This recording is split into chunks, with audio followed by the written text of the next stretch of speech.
take care of your face and help it glow.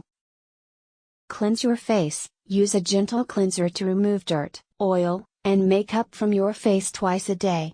This will help unclog pores and prevent breakouts. Exfoliate. Exfoliating your skin helps remove dead skin cells, which can make your skin look dull. Use a gentle exfoliator once or twice a week. Moisturize. Use a moisturizer that's appropriate for your skin type to keep your skin hydrated and soft. Apply it every morning and night after cleansing. Protect from the sun. Sun damage can cause wrinkles, dark spots, and other skin problems. Protect your skin by wearing sunscreen with at least SPF 30 every day, even if it's cloudy outside. Drink plenty of water. Staying hydrated helps keep your skin healthy and glowing. Aim to drink at least 8 glasses of water a day.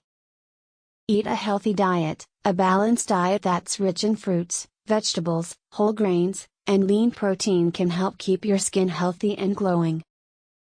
Get enough sleep. Lack of sleep can make your skin look tired and dull. Aim for 7 to 8 hours of sleep each night. Exercise regularly. Regular exercise can improve blood flow and oxygenation to the skin, helping to keep it healthy and glowing. Manage stress. Stress can cause acne, wrinkles, and other skin problems. Practice stress-reducing activities such as yoga, meditation, or deep breathing exercises. By following these tips, you can help keep your face healthy, radiant, and glowing.